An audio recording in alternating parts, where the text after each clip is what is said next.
The moment I pulled into my driveway, I knew something was wrong. My workshop doors were wide open, and parked right in the center, a white Lexus with HOA vanity plates. Patricia Holloway had broken in again. But this time, I didn't call a lawyer. I reached for my welding torch. The moment I pulled into my driveway after lunch, I knew something was wrong.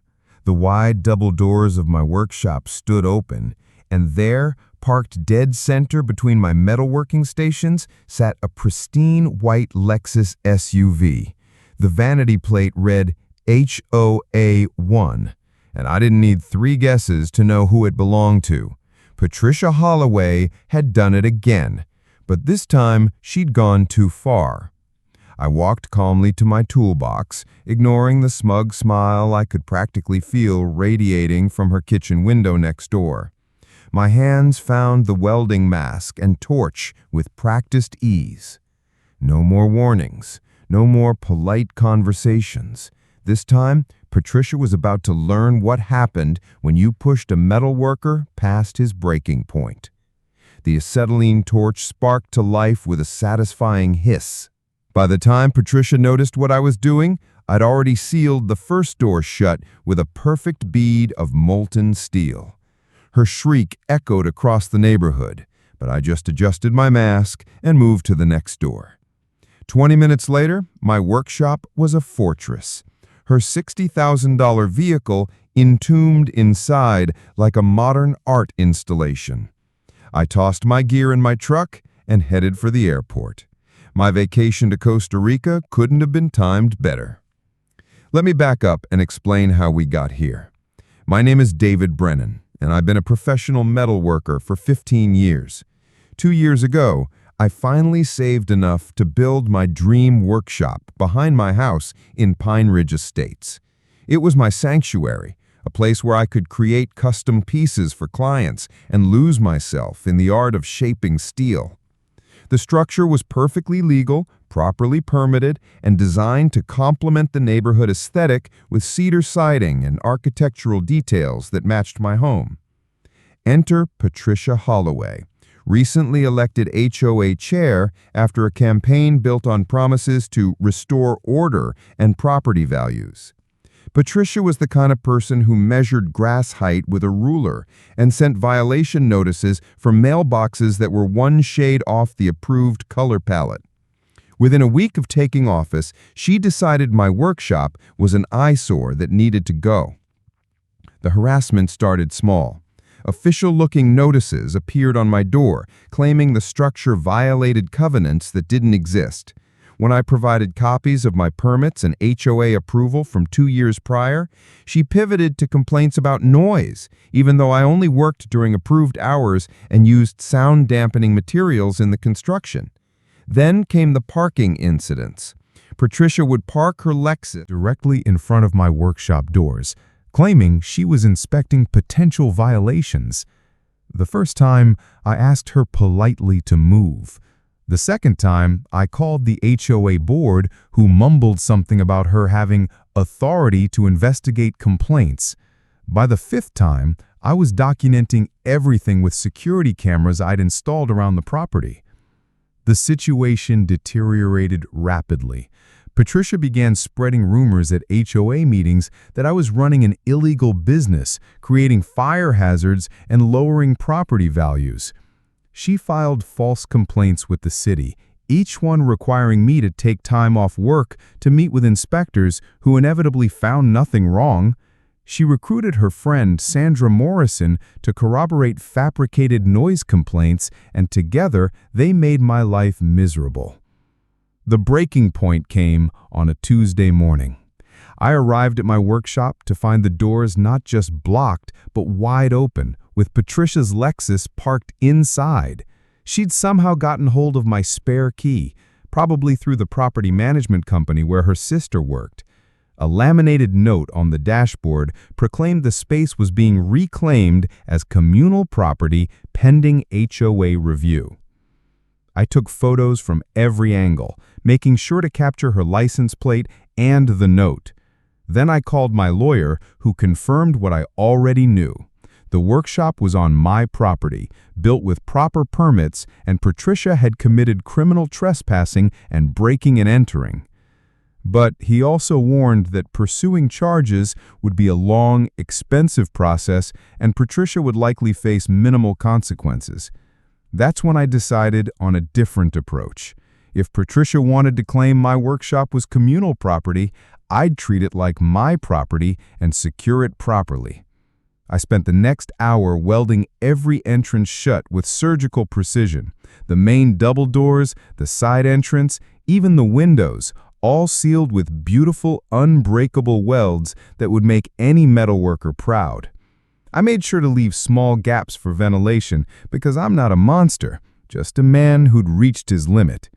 Her precious Lexus wasn't going anywhere without serious demolition work. Before leaving for the airport, I did 3 things. First, I posted the security footage on the neighborhood Facebook page with a simple caption explaining that I'd secured my workshop against trespassers and would return in 2 weeks. Second, I sent a certified letter to the HOA board notifying them that their chair had committed breaking and entering. Third, Turned on the automatic sprinkler system for my lawn, knowing the spray would reach through those ventilation gaps I'd left. The vacation in Costa Rica was everything I'd hoped for. Pristine beaches, perfect weather, and spotty internet that I definitely didn't use to check the neighborhood Facebook page, exploding with comments, photos, and increasingly frantic posts from Patricia. According to my neighbor Tom Garrison, who kept me updated through messages, the scene at my house had become the talk of Pine Ridge Estates. Patricia's initial confidence had crumbled within hours. She'd called the police, who arrived to find her, explaining how she'd broken into my workshop to park there illegally.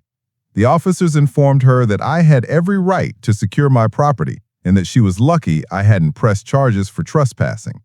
They couldn't force me to return from vacation to release her vehicle, and they certainly weren't going to damage my property to retrieve it. The HOA board held an emergency meeting where Patricia demanded they pay for industrial cutting equipment to free her car. Board member Robert Dalton pointed out that she'd acted without board approval and had likely exposed the HOA to significant legal liability. The motion to help her was voted down 5-1, with only Sandra supporting her. By day 3, the local news had picked up the story. HOA chair trapped in irony became the feel-good piece of the week, with reporters interviewing amused neighbors and legal experts who confirmed I'd done nothing wrong. Patricia hired a lawyer who sent me cease and desist letters that my attorney gleefully responded to with counter notices about her criminal trespassing. Tom's updates grew more entertaining by the day. Patricia had tried to hire metal workers to cut her car free, but everyone in the area had mysteriously become too busy after word spread through our professional network. She'd attempted to break the windows of her own vehicle to at least retrieve personal items, only to discover that getting out of a car inside a sealed building didn't solve the underlying problem. The social media posts evolved from outrage to mockery. Someone started a countdown clock for my return. Another neighbor created a bingo card of Patricia's daily meltdown activities, which included calls police again, threatens lawsuits, and screams at workshop. The teenagers in the neighborhood had started calling it the Lexus Memorial Art Gallery and were taking selfies in front of my sealed workshop. 2 weeks passed in blissful tropical paradise. I caught up on Welded magazines, tried new cocktails, and even got some design work done for upcoming commissions. The spa day was particularly relaxing. Knowing that back home, Patricia's $60,000 status symbol was collecting dust and moisture in what she'd claimed was communal property. My return flight landed on a Saturday afternoon, perfectly timed for the neighborhood barbecue I'd announced before leaving. Tom had helped spread the word, and by the time I pulled into my driveway, half of Pine Ridge Estates had gathered with lawn chairs, coolers, and barely suppressed grins. Patricia stood at the edge of the crowd, her usually perfect appearance disheveled, dark circles under her eyes speaking to sleepless nights. I waved to the assembled crowd and made a show of inspecting my workshop's exterior, admiring the quality of the welds, while Patricia trembled with rage. With theatrical flair, I fired up the cutting torch and began the process of unsealing my domain. The crowd watched in silence as I carefully cut through each weld, taking my time to ensure clean lines that could be easily repaired later. When the final cut was complete, I hauled open the doors to reveal Patricia's Lexus, now covered in a fine layer of dust and condensation. The interior windows were fogged, and I could see where she damaged the driver's side window in her desperate escape attempt. The tropical air freshener I'd hung from the rearview mirror before sealing everything was a nice touch, filling the space with the scent of coconut. Patricia rushed forward, her face cycling through shades of red I'd previously only achieved with specialized metal patinas. She fumbled with her keys, started the engine, and began backing out, only to realize the battery was nearly dead from 2 weeks of interior lights she'd left on during her initial break-in. The engine sputtered and died halfway out of the workshop. The crowd's laughter started as a chuckle and built to a roar as Patricia had to sheepishly ask Tom for jumper cables. Even Sandra couldn't hide her smirk as we watched the former HOA terror struggle with basic automotive recovery. When the Lexus finally limped out of my workshop, Patricia couldn't meet anyone's eyes. Monday morning brought the final act of our drama. The HOA board called a special meeting where Patricia faced a vote of no confidence. The board president read a list of her violations, including misuse of authority, criminal trespassing, and exposing the association to legal liability. The vote was unanimous, even Sandra abstaining rather than supporting her friend. Patricia's resignation letter was submitted within the hour. By Wednesday, For sale sign appeared in her yard. The legal bills from her failed attempt to sue me came to $18,000. According to court records, the repair bill for her Lexus, which needed a new battery, new window, and full detailing to remove the moisture damage, added another $3,000 to her expenses. Standing in my workshop that evening, I installed the final touch, a handcrafted steel sign that read, "Private Studio. Unauthorized parking will be professionally secured." The new HOA board approved it unanimously. As I welded it in place, I saw Patricia through her window, packing boxes with the defeated posture of someone who'd learned an expensive lesson about respecting boundaries. She moved out 3 weeks later. The closing was handled by her realtor, Patricia, too embarrassed to show her face in a neighborhood where she'd become a cautionary tale. The new owners were a young couple who loved the artistic vibe of having a metal worker next door. They even commissioned a custom gate for their garden. The neighborhood has been peaceful ever since. The new HOA board focuses on actual community improvements rather than petty power trips. My workshop remains my sanctuary, now with reinforced steel doors that lock from the inside and security cameras covering every angle.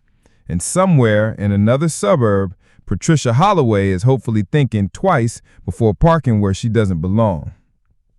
The $18,000 in legal fees she paid trying to sue me almost covered my Costa Rica vacation. Almost.